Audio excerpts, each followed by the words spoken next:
Hello, and welcome to the presentation on working from home, winning the race. My name is Diane, and I'm from the Employee Assistance Program, which we call EAP, and I'll refer to that throughout. And the phone numbers are on your screen right now, so if you'd like to hold your camera up and snap a picture, we are here for you. We are a group of counselors and psychologists and social workers, and we're here to help assist you with mental health needs, stress needs, anything that could bubble up in your life where you need to talk to somebody. It's to note, it's free, doesn't cost you anything, and it's confidential. We don't access any Intermountain databases, nor do we access health records or anything. So give us a call. Currently, we're doing sessions via telehealth and a video format, but we can do telephone sessions as well. So we're just here ready to talk to you. And we have a website and an email address. So as we started the pandemic, it was kind of like marathon, phase one, the first 5 months. And we had a beginner's mindset, an attitude of openness, eagerness, and a lack of preconceptions. And we thought, with pacing and planning, we're going to be okay. We expected pain and fatigue. They were expected and they were tolerated, as would be any marathon. Our expectation was that it would have a short duration with an end in sight. And so we've got this, we were ready to go. Well, that was the first 5 months. And now we're kind of in this limbo phase, which I call the no recovery phase. And it could be the next month or two. I think this is going to be individual for each person.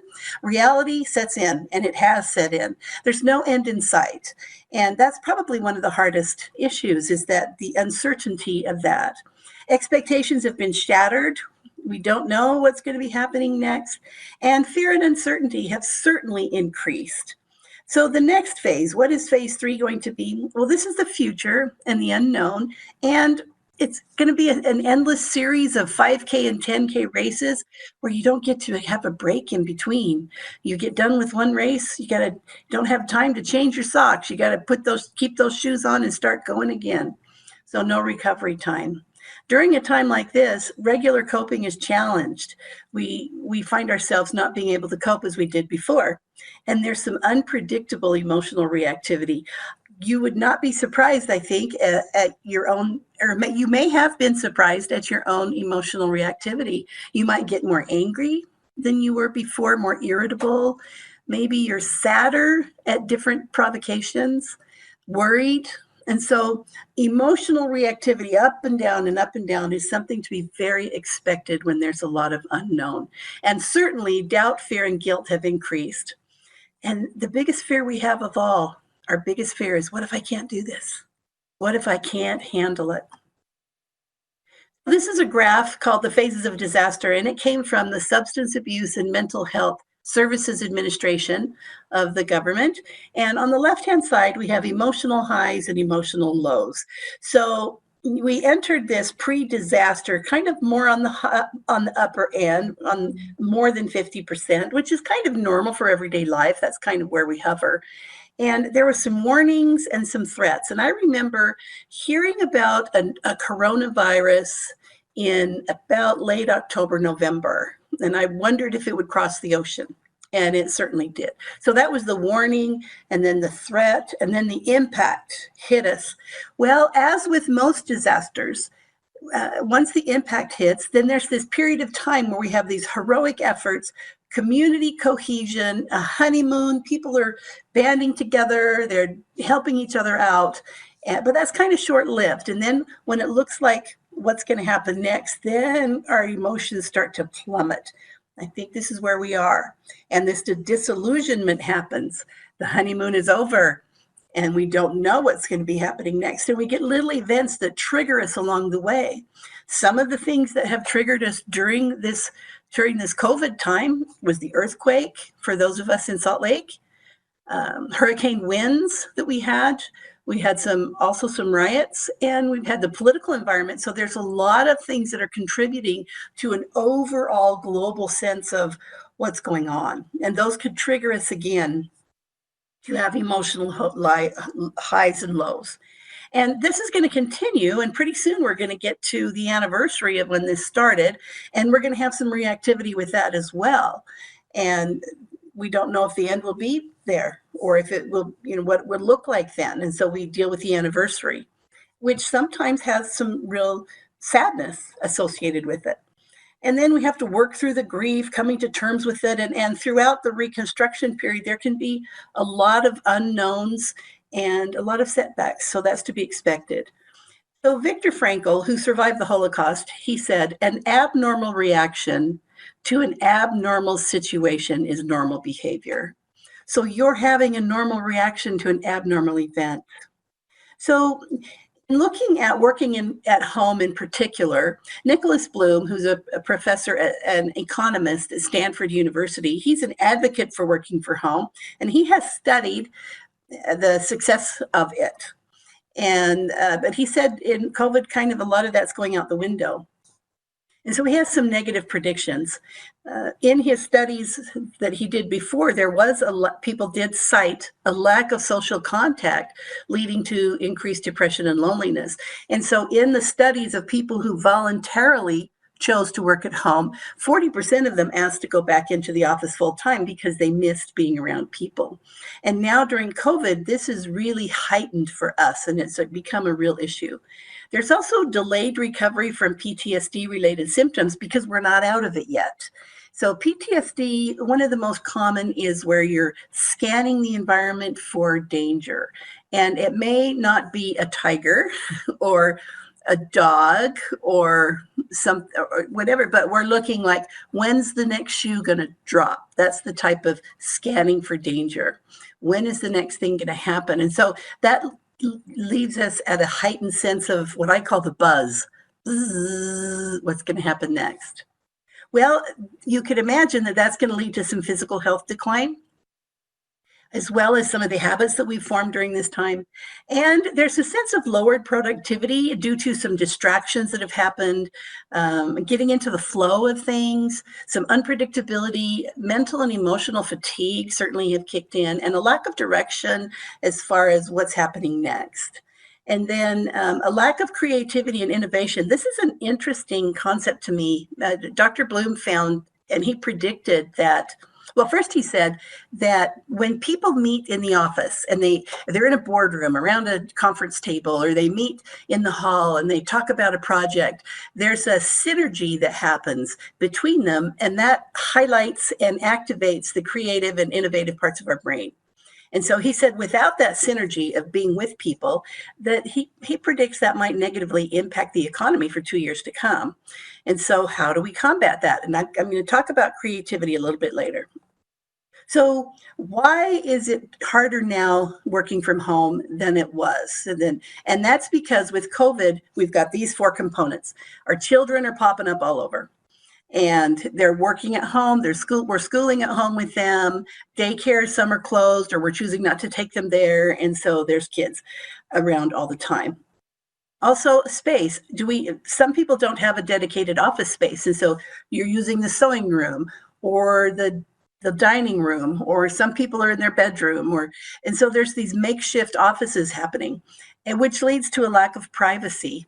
And I saw a commercial the other day where a woman was holding her coffee cup, and her little kid, 2-year-old or 3-year-old, was popping up behind her, and she kept moving it on the Zoom call wherever the child was.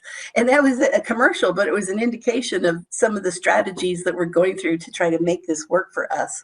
And then the last thing is that no choice. We didn't have a choice for this to happen. And when our autonomy gets taken away, that really impacts us in our psyche. So some of the signs of stress might be some hopelessness, helplessness, fear, real or imagined. It doesn't matter if it's imaginary fear, it's real for you. And difficulty sleeping is a real big one we're seeing. Poor concentration, poor problem-solving ability. You can't sign into your computer and all of a sudden your mind goes blank. It's like, what do I do next? Because we can't think of the steps. Poor tracking of events. We may lose track during a meeting. Exaggerated startle response. Somebody walks in and you startle.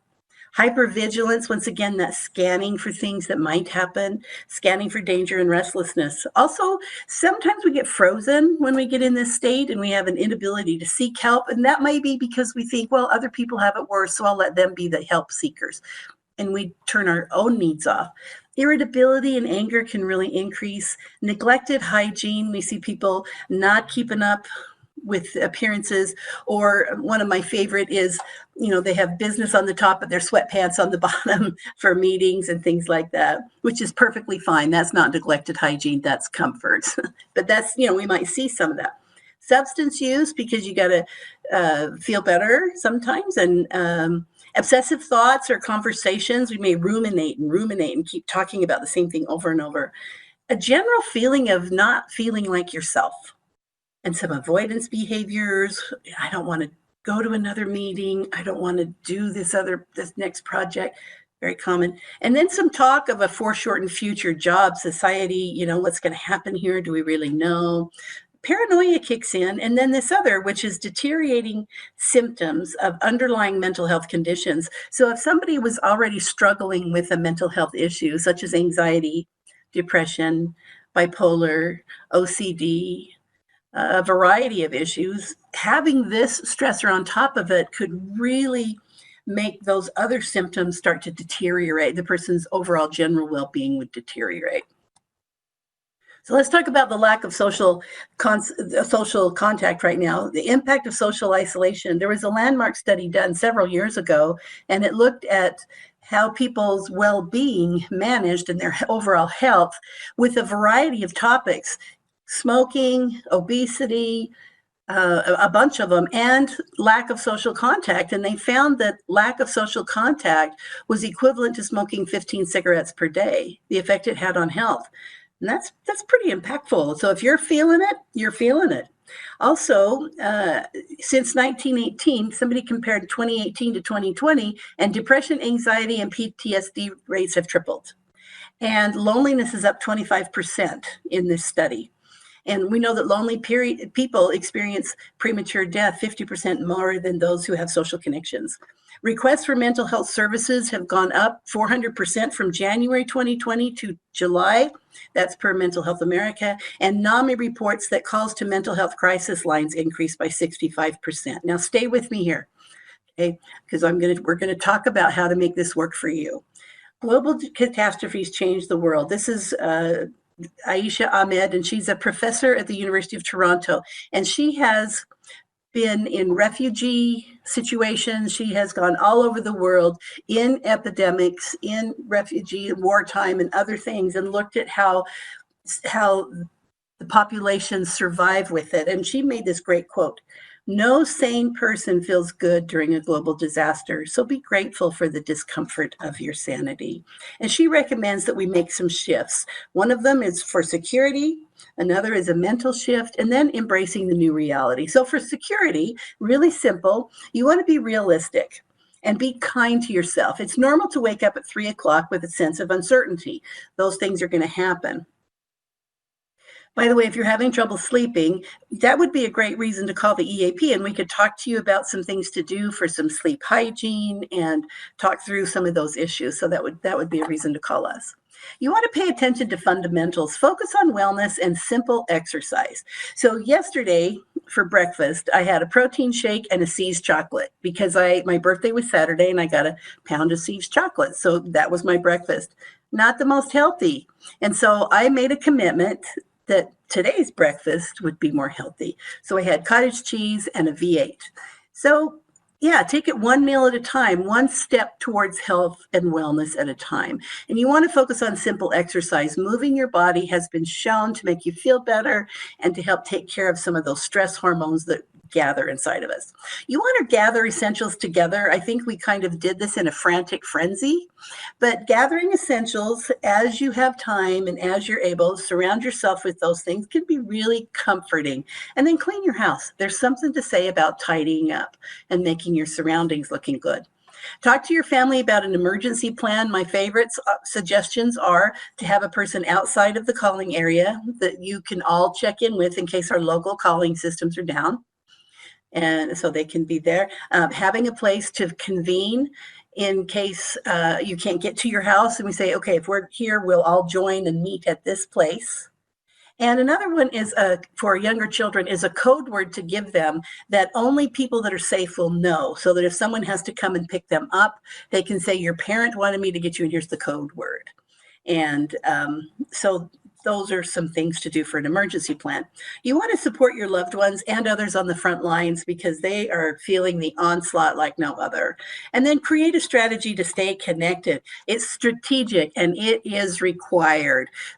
This is not an option in your life. In order for you to maintain that health, you've got to connect with people. So choose a format. There's good, better, and best. Good is text or email.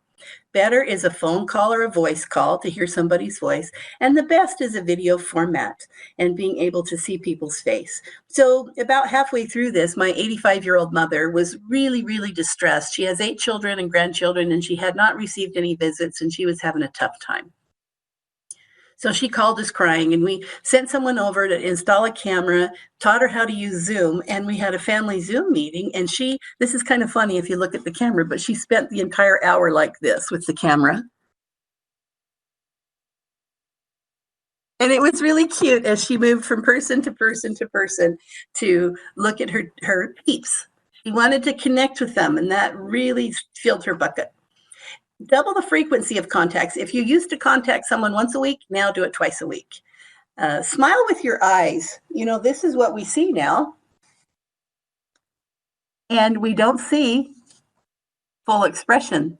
And so I could be smiling, but you would not know. So learn to use your eyes, raising your eyebrows, crinkling in different ways to express your emotion a little bit through your eyes. Even in the grocery store, in some of those essential places we need to go. Also a mental shift. The most important is to be patient. Be patient with yourself as you shift to and away from crisis mode, which you're going to oscillate and you're going to go through and whatever your cycle is. Be patient as you shift to and away from that. Be kind to yourself and others. Sometimes we forget when we're looking at necessity, we forget kindness. So we need to make sure we loop that back in. Slow down and let your mind rest. And then pace yourself because like I said, it's a series of 5 and 10K races. So if you need to walk this one so that you don't vomit during the race, then you walk this one. It's a pacing of yourself, knowing what you can do. And then embracing the new reality. So what we're going to talk about here is shifting from short-term to long-term coping and skills, and that'll be on the next slide. Focus on how you can grow because of this. You're going to change. There's going to be a new you, but every growth that you have had has come with adversity. And then be creative. Here's this admonition. Figure out a way to be creative because one of the casualties of this type of a global catastrophe is that our creativity goes out the window, as predicted and as researched by Dr. Bloom from Stanford. And so find opportunities for that creativity to be there. How can you be creative? One group asked, how do we do that? Our job requires it. And so start small. Start on being creative with your connections with each other. Start on being creative with how you show a meeting on Zoom. Maybe you can have some lighthearted stuff and get some creativity, some icebreaker things. Even though you know everybody in your team, have an icebreaker activity that's kind of fun and lighthearted because that gets the creative juices in your brain flowing and then it will transition to your work. And then have faith in the new you because it's going to be pretty cool. And this next part is long-term coping and mental toughness. This is what gets us through. This is that shift from surviving to thriving. So the first one, and this, by the way, came from a runner's website, and connect to your why. Why do you do this? It's one of the most fundamental questions about the day-to-day life. What I do matters. Can you say that? Can you find a way that what you do really does matter and it means something and resonates? Number 2, practice hope. And what does that look like for you? How can you practice hope every day? My way of practicing hope was to have a healthy breakfast today to balance out the unhealthy breakfast yesterday. What's your version of practicing hope? Another is to never give up. Some people have equated this time frame as akin to wartime. And when I heard that, I thought of Winston Churchill with Londoners during World War II, when he told them to never give up. Never, never give up. Just keep plugging forward. Number 3, tolerate unpleasant conditions. There will be some unpleasant things that happen. There will be some uncomfortable times. There will be some awkward moments and some disruptions. So we're working at home. There's going to be disruptions as we go. This morning, I was disrupted during a call by the lawn service telling me they're putting their last fertilizer on for the year. And so I thought, oh, it just startled me when I heard the knock. Practice daily resilience. Now, how do you do that? One way is to label your emotions, say what they are, and the 4 main emotions are happy, sad, mad, and scared. And we've got others, but those are the main ones. And grieve what was. When you grieve, you talk about how sad something made you, or how mad something made you, or how uncertain you were. And you talk about those steps of grief. And there's an irritability phase, and then there's the bargaining where you say, what if we could do that? What if we should have done it this way? This what if, grieve a little bit, and then get to the acceptance piece. Give yourself a pep talk when you're done with that. Trust yourself and your ability to shift course midstream. Our new director told us that he's been there just over a year, and he told us, he said, folks, we're going to be attaching landing gear while we're landing the plane. And that was a really great visual. And he said, I believe in you and I know you can do it. And so, yeah, he placed trust in us and place trust in yourself that you can do this, that you can shift course. And then the last is access your reservoir, because you know what? It's still there. It's not gone. You may have used up your primary reservoir, but there's another one. There's a secondary out there. How do you tap into that? How do you put 1 foot forward and keep going? 90% research shows that natural coping occurs following a disaster, and people seek support, teams support each other. 90% of people are going to find their way. You want to watch for the 10% that are struggling. Expect COVID to change some of these numbers. So far, you've survived 100% of your worst days, so you're doing great. So here are some tips specifically about working from home. Routine is vitally important. You want to wake up at the same time every day. You want to get dressed. Put on your badge as if you're working, eat breakfast, take a lunch break. A lot of people just work right through it. Set a timer at the end of the workday. What we're finding is that people are working beyond their workday hours where you wouldn't do that normally, and that's going to lead to burnout. Having a separate space is vital for that. And sometimes that space is going to be on your dining room table, so make it look different. If you need to put a water bottle, a thing of Kleenex, a jar of pencils, a placemat, make that space look different, and that's your space.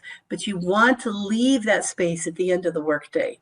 And if you're transitioning and need to use that space for home, then put your items in a box or a bin, and then you can use that space.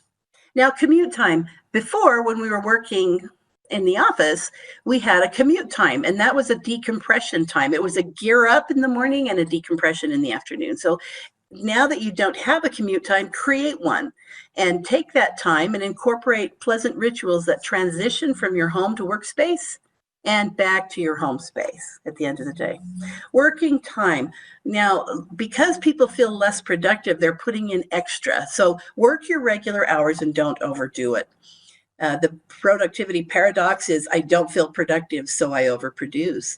And so you want to really look at what is feasible, stick to a pretty regular schedule. This was cited in many articles about being another casualty leading to burnout during this time.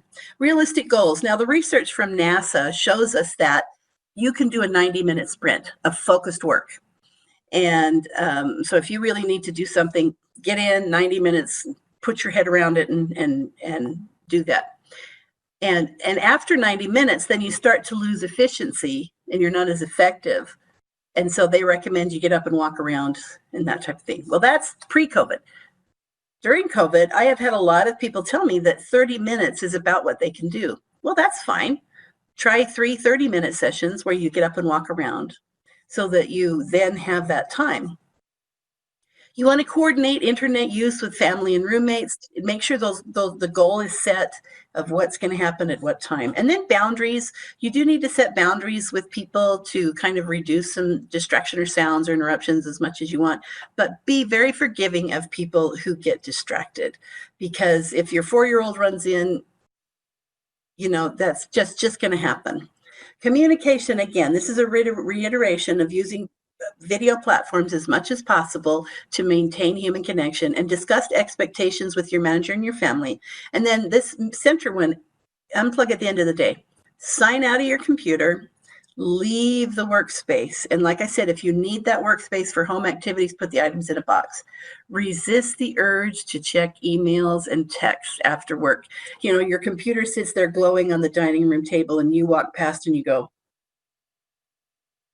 and you're pulled in. And so kind of resist some of that. Tell coworkers when you are and are not available. That's the boundary setting thing. And then combat cabin fever. Go outside. American Psychological Association recommends that everyone get outside every day, especially during this time. And moving your body is vitally important to get some blood flowing and get going. Someone at the beginning of COVID in Intermountain created this virtual going home checklist. If it was you, congratulations. I think it's brilliant. And I wanted to put it in here. So number one, acknowledge one thing that was difficult and then let it go. Breathe it in and let it go. Number two, consider 3 things that went well and be proud of this. Number 4, check in on people before you sign out. Any concerns, any wellness, check in. And then number 4, it's vitally important to shift your attention to home to rest and recharge. Here's some tips for managers. We'll start at the top and just go over. Equip your team. Make sure they are equipped with the technology and the bandwidth and training to access programs and networks. Leaders, reassure people you have a plan. Let them know that you've got this. Sometimes if you don't say anything, people make up stories and they're usually negative. So let them know you don't have any information. Prepare for setbacks. Things will not run smooth.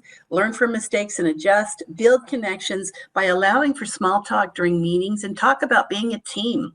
Communicate frequently, plan check-ins, arrange for team buddies. We at the EAP, we did that. We had team buddies that we lined up and we check in once a week. It's pretty awesome. Debrief often, arrange time for all staff conference and video calls, and encourage some lighthearted discussions.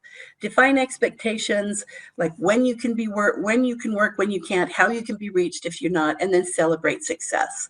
You want to follow your gut. September was National Suicide Awareness Month, and so I put this information in here because suicide is such an issue.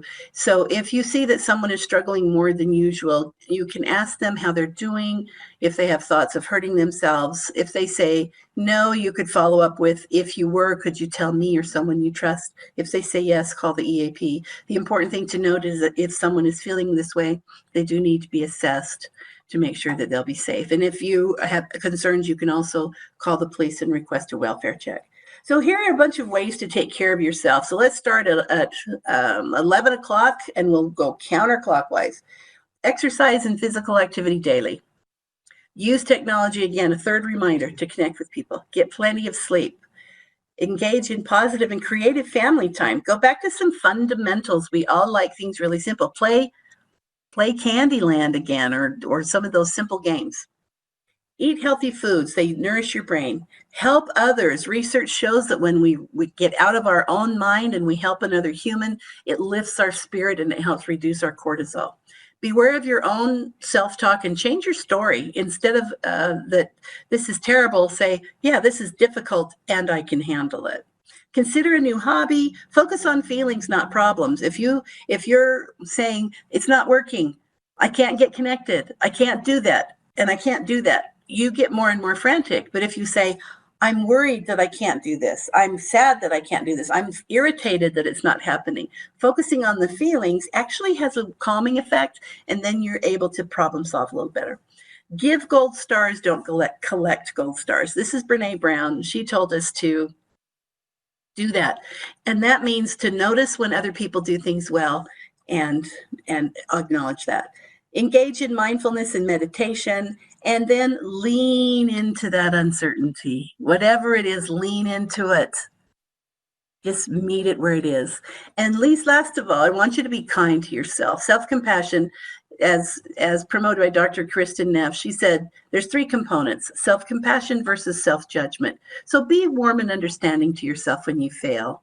Common humanity, we all fail. Be vulnerable and imperfect. Don't be afraid to share this part of you. And then mindfulness versus over-identification.